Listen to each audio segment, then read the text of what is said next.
नमस्कार, आप देख रहे हैं चौथा खंबा। मैं हूं राशिद अहमद खान। बांग्लादेश में हिंदुओं पर हो रहे अत्याचार और सितम के खिलाफ मध्य प्रदेश में भी हिंदू समाज ने, सनातन समाज ने प्रदर्शन किए हैं। आरएसएस की आग्रह पर बाजार भी बंद रहे और जगह जगह सभी जिलों में प्रदर्शन किए गए।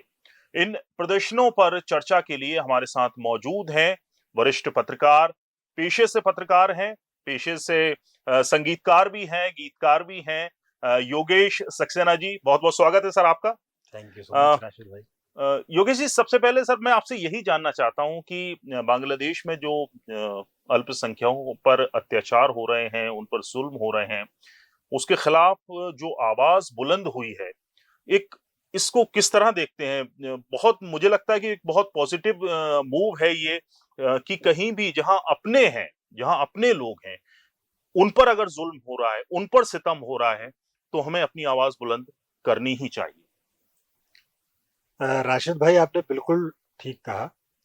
और ये दौर वैसा है कि आप सोचिए कि हम लोग खास तौर पर भारत और भारत की संस्कृति की बात करें जी। तो हम तो ये तो इंसान है, हम तो मूक प्राणियों पर भी हिंसा के बिल्कुल, खिलाफ हैं। बिल्कुल, बिल्कुल सही बात। तो हम ये कैसे बर्दाश्त करेंगे?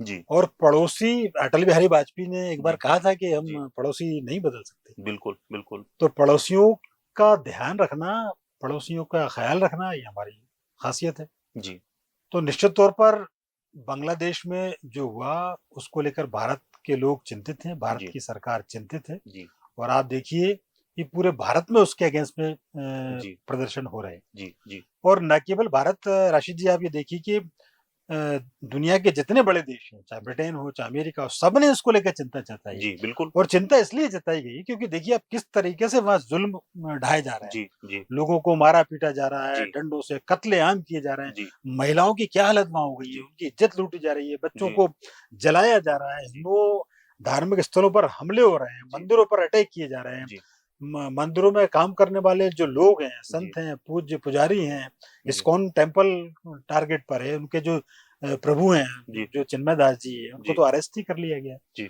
तो ये एक बहुत, मैं तो इसको मानवता के अगेंस्ट हमला मानता हूँ बिल्कुल, बिल्कुल, बिल्कुल। कि इतना आप अनावश्यक जुल्म किसी पर ढा रहे हैं। और अच्छा, एक एक चीज और, जी, ये सारा जब आंदोलन शुरू हुआ, जी, मतलब अभी जब ताजा आंदोलन की अपन बात करें, जी, तो ये तो एक छात्र आंदोलन था। जी, जी, जी। ये तो सिंपल एक स्टूडेंट बिल्कुल, बिल्कुल।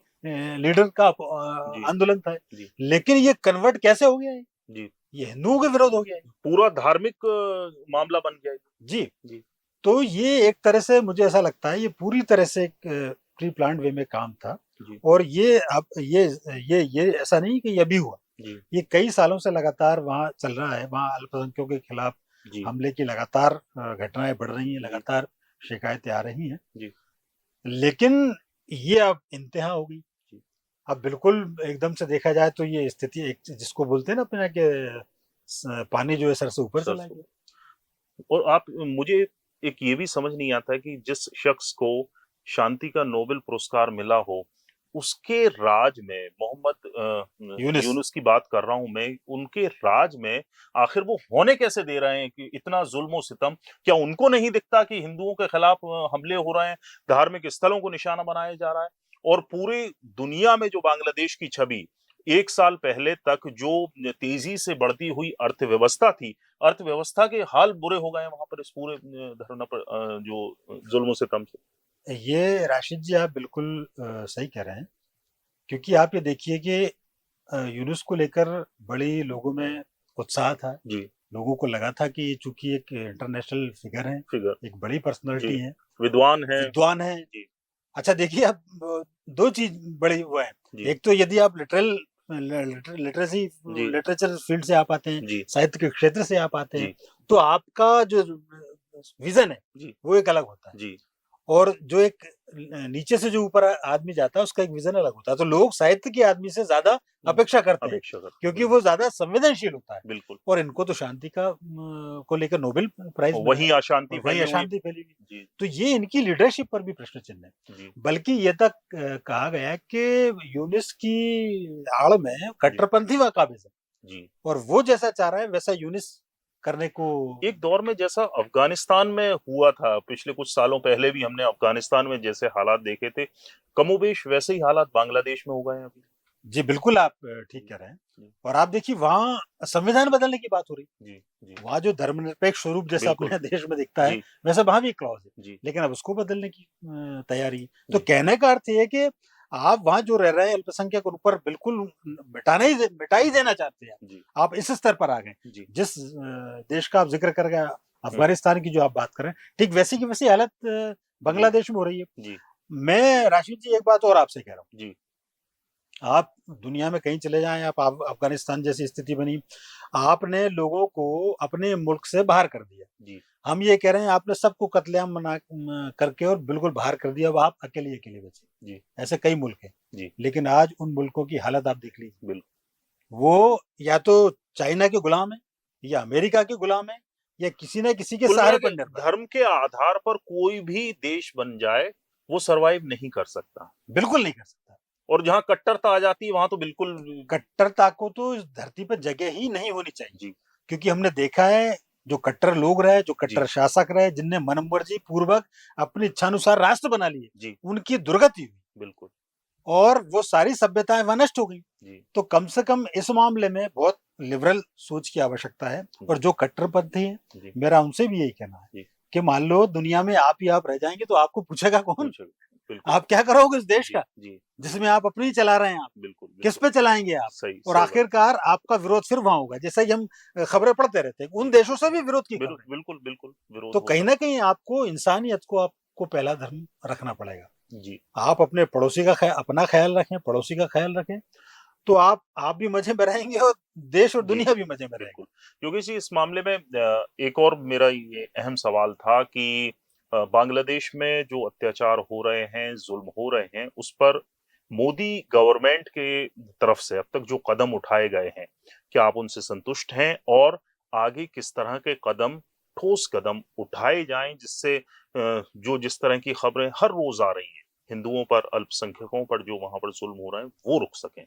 देखिए, भारत सरकार की नीति स्पष्ट है। जी वो इंडिया फर्स्ट की भी बात करते हैं और पड़ोसी कोई फर्स्ट की बात करते हैं। जी जी वो कहीं भी दुनिया में कहीं भी, जी एक नरेंद्र मोदी दुनिया के एकमात्र ऐसे लीडर की दुनिया के बड़े बड़े लोग उनसे अपेक्षाएं कर रहे हैं। जी जी लोग कह रहे हैं कि युद्ध दुनिया में कोई रुकवा सकते हैं तो नरेंद्र मोदी रुकवा सकते हैं, जी और वो उन्होंने करके बताया। जी चाहे वो रूस यूक्रेन का मामला हो, जी चाहे वो इसराइल फिलिस्तीन का हो, चाहे दुनिया जी में कहीं भी झगड़े चल रहे हैं, जी भारत से पूरी दुनिया उम्मीद कर रही है कि ये एकमात्र ऐसा देश है जी जो दुनिया में शांति की पहल करता है और शांति स्थापित कर सकता है। जी अब मैं आपकी बात पर आता हूँ, भारत ने क्या कदम उठाए और क्या उठाए जाने चाहिए। जी भारत तो इस मामले को लेकर बहुत पहले से चिंतित है। जी सीए और एनआरसी इसी के लिए तो ला रहे थे। जी जी सीए उसमें यही तो था ना कि जो बांग्लादेश, पाकिस्तान पाकिस्तान, और अफगानिस्तान। अफगानिस्तान के जो अल्पसंख्यक हैं उनको हम शरण दे रहे थे, जी लेकिन हमारे देश की तथाकथित बुद्धिजीवी उसका विरोध करने लगे। जी जी तो सरकार और क्या करे? हम्म, इतनी बढ़िया पॉलिसी सरकार ने अडॉप्ट की जी कि आप असुरक्षित हैं, हम आपको शरण देने को तैयार हैं। हम्म, भारत ने तो उनकी प्रधानमंत्री को भारत में शरण दी हुई है। हम्म, पूरे जी दुनिया के मुल्कों ने किसी ने उनको शरण नहीं दी, ना वो कहीं गई। जी भारत पर उनको भरोसा था जी कि नहीं, मैं सबसे ज्यादा सुरक्षित हूँ तो यही हूँ। जी और दुनिया के जितने अल्पसंख्यक हैं दुनिया में कहीं सुरक्षित नहीं, भारत में सुरक्षित है और स्वतंत्र है जी और सम्मान के साथ यदि कहीं जीवन जी रहे हैं तो भारत में कर रहे हैं। जी जी तो भारत ने तो पॉलिसी बनाई थी कि जी हम सबको बुलाना चाहते हैं, हम सब अभी भी आपके लिए हमारे दरवाजे खुले। हम्म, तो भारत की नीति बिल्कुल स्पष्ट है। और भारत इस मामले में ये जो अभी भी जो कदम उठा रहा है, इंटरनेशनल लेवल पर प्रेशर क्रिएट कर रहा है। अब ये तो हो नहीं सकता कि आप चढ़ाई कर दें वहाँ, जी ये तो असंभव है, जी क्योंकि वहाँ भी अभी भी हिंदू ही हैं वहाँ, जी जो लोग रह रहे हैं उनकी भी सुरक्षा को लेकर खतरा है। जी जी 1 करोड़ से ज्यादा की सवा आबादी है हाँ, सवा करोड़ बांग्लादेश। के आसपास वहाँ जी सवा बांग्लादेश में करोड़ है, के जी अभी हिंदू हैं। अब ये दुर्भाग्य है कि वहाँ एक समय में 23% हिंदू रहा करते जी थे, जी लेकिन यही कट्टरपंथी सोच की वजह जी से आज वो अल्पसंख्यक हुए हैं। जी तो भारत तो आज भी उनको शरण देने को तैयार है। इसके अलावा भारत के प्रेशर का ही एक ये कमाल है कि आज अमेरिका को ये करना पड़ा। हम्म, अमेरिका कह रहा है जी कि बांग्लादेश में मौलिक स्वतंत्रता का हनन हो रहा है, जी और इंटरनेशनल कम्युनिटी ने हम्म, भारत के प्रेशर में ही इंटरनेशनल कम्युनिटी ने जी बांग्लादेश को टारगेट पर लिया है। जी तो आने वाले दिनों में और क्या स्थिति होगी, ये खुद बांग्लादेशियों को सोचना चाहिए कि सबसे ज्यादा यदि इस समस्या का कोई सॉल्यूशन निकाल सकता है तो खुद बांग्लादेशी। जी उनको इस बारे में उदारता से सोचना चाहिए। मैं बार बार ये कह रहा हूँ कि अब जैसे भारत के पास कई उपाय हैं जो अपना सकता है। जी। आज भी भारत से सर्वाधिक बिजली बांग्लादेश जा रही है। हम्म। एक दिन का वॉकआउट कर दिया जाए तो जी बत्ती गुल हो जाएगी। जी जी, अडानी कंपनी वहां पर जी, बिजली सप्लाई और करती इसके अलावा कई सारे लाखों करोड़ के ट्रेड है वहाँ। है। यदि जी भारत बंद कर दे तो आज वहाँ फिर वो स्थिति आ जाएगी जो कटोर लेने वाले जो पाकिस्तान की बात आती। बिल्कुल। आप ये देखिए, इतना आपने जिक्र किया था जी कि आर्थिक उसकी इकोनॉमी बहुत मजबूत थी जी